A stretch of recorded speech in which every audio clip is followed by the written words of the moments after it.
I'm Bubbles, and we're SemiLimited. And today, we're gonna talk about this guy right here, Maxx. Yeah. So yeah, he lets you draw cards, which is fun, and it's actually really good, this format, especially in decks that use a bunch of hand traps. It's actually really good to use Maxx in those decks. What they need is a way to get their cards quicker, and since they run hand traps, Maxx is a very big benefit to them because it gets you those hand traps, which often means you can use them right away, because that's what hand traps do. They are used from the hand. It's got some limitations, though, like the fact that it actually can't be used under Macrocosmos, because it has to be discarded to the graveyard. Yeah, it's not the best against Macro in that case, then. So you also can't use it in macro decks at all, unfortunately.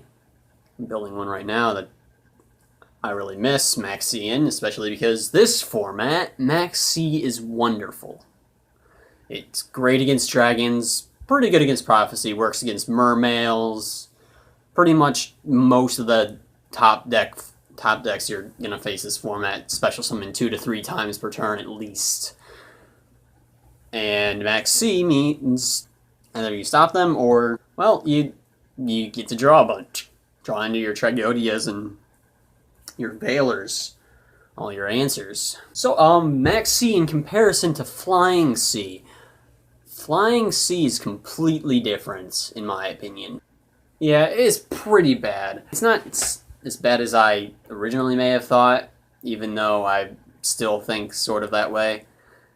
The reason I think it's bad is because you're giving your opponent a monster they can tribute to summon a different monster they can synchro with. The only thing they can't use it for is Exceed summons.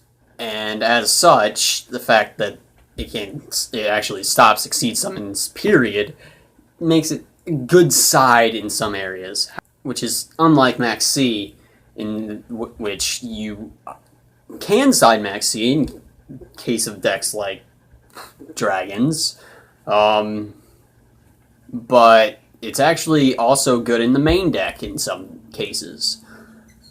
I myself main 2 of them whenever I believe I should use it, such in decks that really need more cards in their hand, like one point of Evil Swarms I was playing. I run 2 Maxx in that deck, and I put them in there because, hey, they need more monsters. They need to get to their monsters to their hand. But yeah, basically, Maxx good. You should play it if you're good at it. However, because it's actually not the easiest card to learn to use. See, the big thing when learning to use Maxx is you have to know when to activate it. If they're activating a card that lets them special summon a monster, drop Maxx. Another strategy to use it for is if you want them to stop using their cards. Back when windups were a thing, you use Maxx against windups or initial summon of Magician, then they either stop and do nothing for the turn and basically lose all advantage, or you get a bunch of advantage to your hand. Another card that actually may shape up to be a good card this format, that actually may deter the use of Maxx is a card. Is this card? Heavy Slump. Not very well known, is it? You can only activate this card when your opponent has 8 or more cards in their hand. Your opponent then adds their hand to their deck and draws 2 cards.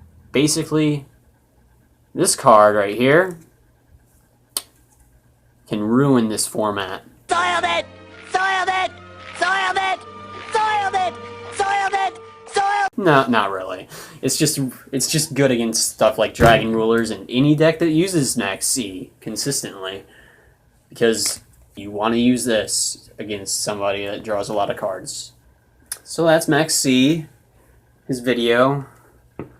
Little cockroaches right there. They're fucking... Look at them. Look at those cockroach eyes. And all the glare that I can get on this phone. Cockroach eyes.